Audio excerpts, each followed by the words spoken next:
അതിനകത്ത് 3 തരം തുള്ളല് അടങ്ങിയിട്ടുണ്ട്. അപ്പോൾ തുള്ളലിനെ പറയുന്നതിന് മുമ്പ് തുള്ളല് എങ്ങനെ ഉണ്ടായി, തുള്ളൽ ആരുണ്ടാക്കിയെടുത്തു എന്നൊക്കെ നമ്മളൊന്ന് പറയാം.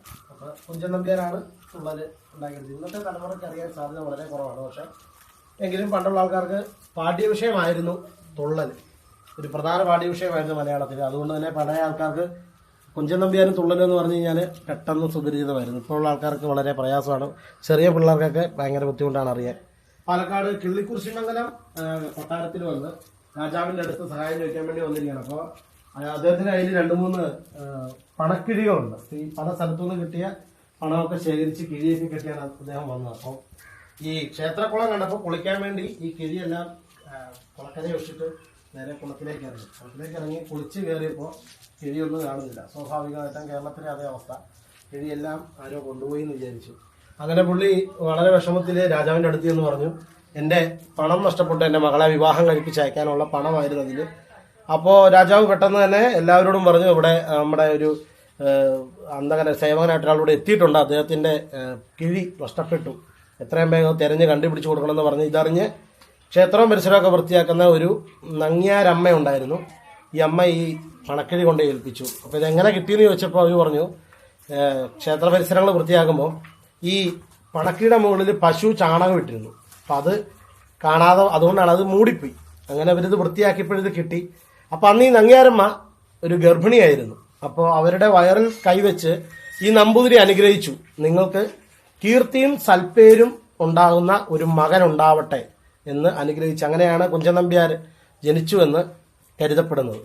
അപ്പോൾ കുഞ്ചൻ നമ്പ്യാരുടെ പിതാവായിട്ട് പഠനങ്ങൾ പറയുന്നത് കിടങ്ങൂര് കോട്ടാമ്പള്ളി മനക്കലെ നമ്പൂതിരി എന്നാണ് പറയപ്പെടുന്നത്. കുഞ്ചൻ നമ്പ്യാർ കിടങ്ങൂർ ഭാഗത്തും വന്നിരുന്നു എന്ന് പഠനങ്ങൾ സൂചിപ്പിക്കുന്നുണ്ട്. അപ്പോൾ അങ്ങനെ കുഞ്ചൻ നമ്പ്യാരുണ്ടായി. നമ്പ്യാന്മാരുടെ കുലത്തൊഴിലായിട്ടുള്ളത് മിഴാവ് വായന എന്ന്. മിഴാവ് എന്ന് പറഞ്ഞാൽ നമ്മൾ കൂടിയാട്ടം, ചാക്യാർകൂത്ത്, നങ്ങ്യാർകൂത്തിനൊക്കെ ഉപയോഗിക്കുന്ന ഒരു പ്രധാന വാദ്യോപകരണമാണ്. കണ്ടുകഴിഞ്ഞാൽ ഒരു കുടം പോലെ ഇരിക്കും, അതിൻ്റെ മുകളിൽ ഇങ്ങനെ തോല് കൊണ്ട് കെട്ടി പാണി വാദനമാണ്, കൈകൊണ്ട് കൊട്ടുന്നതാണ്. അപ്പോൾ അത് തന്നെയാണ് കുഞ്ചൻ നമ്പ്യാരും ചെയ്തു പോന്നിരുന്നത്. അപ്പം അങ്ങനെ അദ്ദേഹം മിഴാവ് കൊട്ടിക്കൊണ്ടിരിക്കുകയാണ്. അപ്പം അങ്ങനെ പല പല ദേശത്ത് ഇങ്ങനെ നടന്ന് ജോലി ചെയ്തുകൊണ്ടിരിക്കുന്നത്. അങ്ങനെ അദ്ദേഹം അമ്പലപ്പുഴ രാജ കുടുംബത്തിൽ എത്തിപ്പെട്ടു. അങ്ങനെ അമ്പലപ്പുഴ ക്ഷേത്രത്തിൽ കൂത്തമ്പലമുണ്ട്, അവിടെ എന്നും നിത്യവും കൂത്തുണ്ട്. അപ്പം അങ്ങനെ ചാക്യാരുടെ കൂടെ കൂത്തിന് മിഴാവ് കൊട്ടിക്കൊണ്ടിരിക്കുകയാണ്. അങ്ങനെ ഒരു ദിവസം മിഴാവ് കൊട്ടിക്കൊണ്ടിരിക്കുമ്പോൾ പുള്ളി ഉറങ്ങിപ്പോയി എന്ന് പറയപ്പെടുന്നു. ചാക്യാർകൂത്ത് കണ്ടിട്ടുണ്ടെങ്കിൽ നമുക്കറിയാം, ആദ്യം മിഴാവ് ഒന്ന് ഒച്ചപ്പെടുത്തി അതിൻ്റെ ഒരു ക്രിയയൊക്കെ കഴിഞ്ഞാൽ പിന്നെ ചാക്യാർ കഥ പറഞ്ഞു തുടങ്ങിയാൽ പിന്നെ മിഴാവുകാരന് ഒരു തരത്തിലുള്ള ശബ്ദം ഉണ്ടാക്കേണ്ട കാര്യമില്ല, വെറുതെ പുറകെ കൈയും കെട്ടിയിരുന്നാൽ മതി. പക്ഷേ ഇടയ്ക്ക് എങ്ങനെയോ എന്തോ ഒരു ഇതിൽ തിരിഞ്ഞു നോക്കിയപ്പോൾ ഇദ്ദേഹം ഇരുന്ന് ഉറങ്ങുന്നതായിട്ട് ചാക്യാർക്കും തോന്നി. ഉറങ്ങിയതാവാം, ചിലപ്പോൾ ചിന്തിച്ചുകൊണ്ടിരുന്നതാവാം, എന്താണെന്ന് അറിയില്ല. എന്തായാലും ചാക്യാർ കാണികളെ കളിയാക്കുന്നതിന് തുല്യമായിട്ട് അദ്ദേഹത്തെ നോക്കി അങ്ങനെ കളിയാക്കി. അപ്പോൾ അത് കുഞ്ചൻ നമ്പ്യാർക്ക് വലിയ വിഷമം ഉണ്ടായി. അങ്ങനെ ഇത്രയും വലിയൊരു സദസ്യരുടെ മുമ്പിൽ അദ്ദേഹത്തെ കളിയാക്കിയപ്പോൾ പുള്ളിക്ക് അത് ഫേസ് ചെയ്യാൻ ഭയങ്കര ബുദ്ധിമുട്ടായി.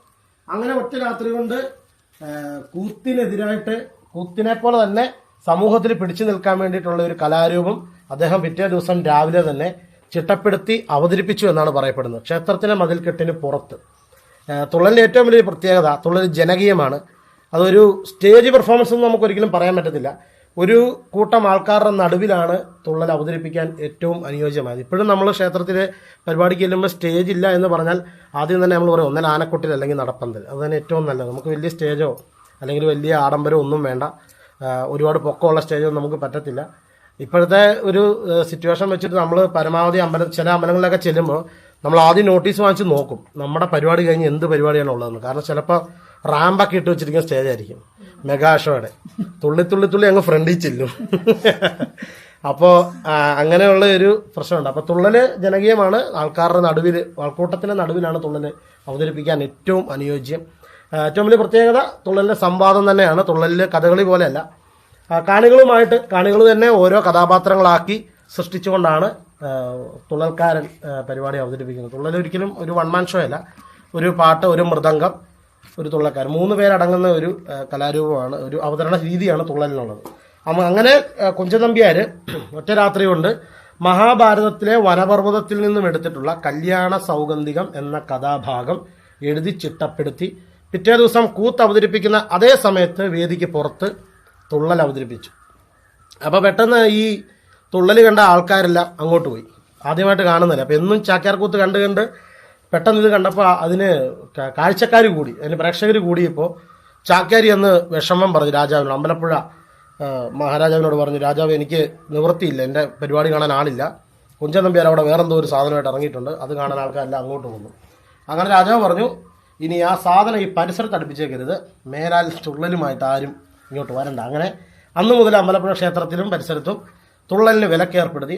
അധികം നാളായിട്ടില്ല, പിന്നെ അതൊക്കെ മാറി ഇപ്പം അമ്പലത്തിൽ തുള്ളലൊക്കെ ഉണ്ടാവാറുണ്ട് അമ്പലപ്പുഴയിൽ. അപ്പം അങ്ങനെയാണ് തുള്ളൽ.